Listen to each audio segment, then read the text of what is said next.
every night is a different night here at BB King's Lucille because of the fact of the genre of the show. So every week we have our managers meeting where we go through the particular show for that particular night, and that will tell me what I need to stock up on.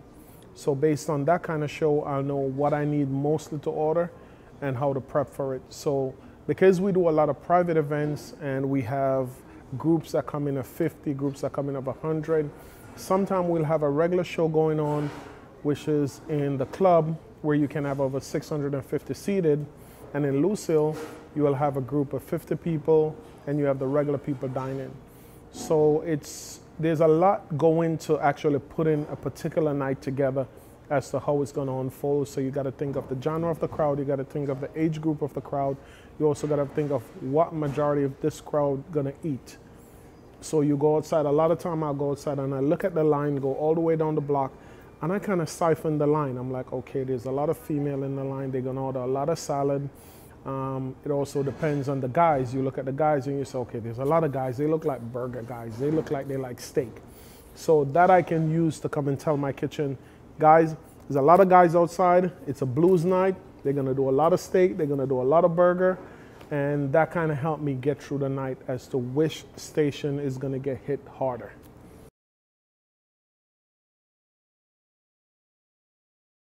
New York City, number one, even for me, when I hire new guys in the kitchen, one thing I tell them, once you apply for a job, especially in Manhattan, in the heart of Manhattan, because of the fact it's such a fast-paced environment to be working in, it's a touch and go, you're always moving fast.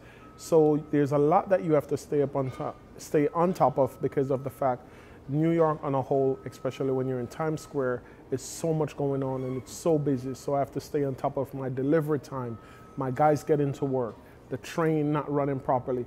So I have to stay up on top of many different things regarding the private events, the shows that is coming tonight. The genre of the show have a lot to do with the volume inside my kitchen.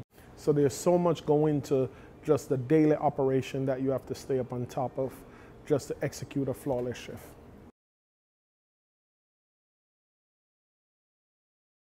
One of the big challenges with this restaurant, or especially working in a music venue that is different from working in a regular restaurant, is, and even when I hire the guys, part of my interviewing process is saying, I just want to know that you work in volume.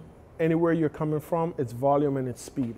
But working here, the difference is because we're not like a typical restaurant where you have a table of 2, a table of 4, a table of 6 that just walk in.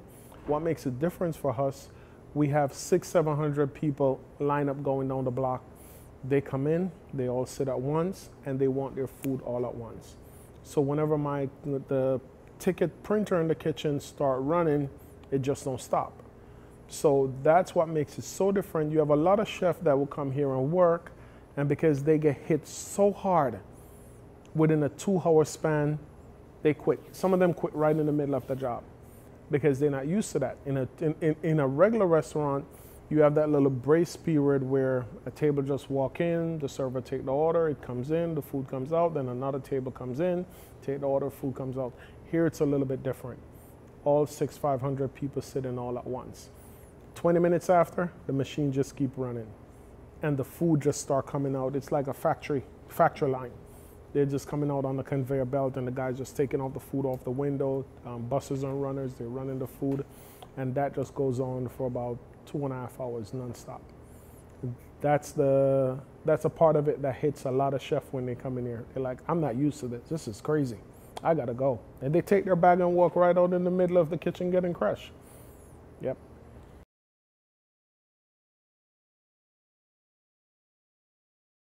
My journey to where I am at right now, it's something where at times I have to like pinch myself to say, how can it be where I'm coming from being homeless? I'm coming from sleeping on the street in Jamaica. I'm coming from packing grocery in the supermarket. So I stay motivated, I stay determined. And I remember when I was going to school, my teacher asked me, what you want to be when you grow up? And I said, I want to be a chef. I want to be a real chef. I want to be I don't want to be rich or anything. I love being around food. And I remember I recently did an interview and I said, I think food, how I eventually got gravitated into food was out of poverty. Out of poverty, and it was a way for me to say, you know what, I'm tired of coming home from school, I'm hungry, there's nothing to eat. I'm gonna be a chef because I think there's always food in the kitchen. You know, so from me thinking there's always food in the kitchen, me being a chef will eventually put me around food where I'm not hungry anymore. I go in the kitchen and now I start finding the love and the passion for cooking and creating.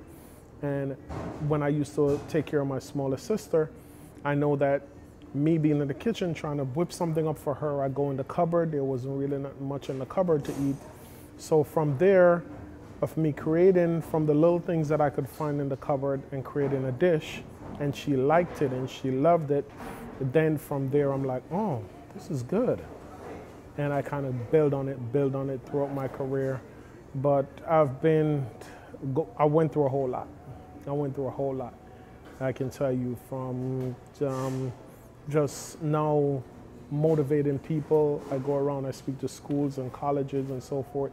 Any young youth I see on the street, I'll stop them and talk to them as to stay motivated, stay driven. But it's been a journey. Food is life, and to how I understand how food saved me, and how I'm passionate about what I do. And when I create a dish and it goes to the table, and I see the way how people marvel over it and how they enjoy it and how they look at it and they want to take picture, I'm like, wow. And sometimes I'll go to the table and they want to tip me and I'll go like, no, don't worry about it. You enjoy your meal, that means the world to me. As long as you enjoy your meal, that's tip enough. And they're like, no, take it. And I'll take it and I'll go in the kitchen and give it to one of my guys in the kitchen. Because you enjoy your meal and you had a wonderful time, you enjoy the show, that's pay enough for me, once I know you enjoy your meal. And as I said, food is life, and I take pride and passion in what I do.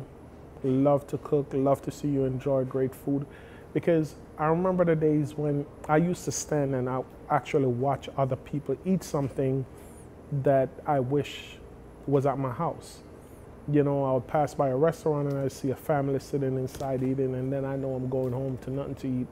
So to sit and watch somebody else enjoy something that I create, and they love it, where they want to compliment me, they want to talk about it, they want to say, oh, can I get the recipe? To know that I did that out of just love and passion means the world to me.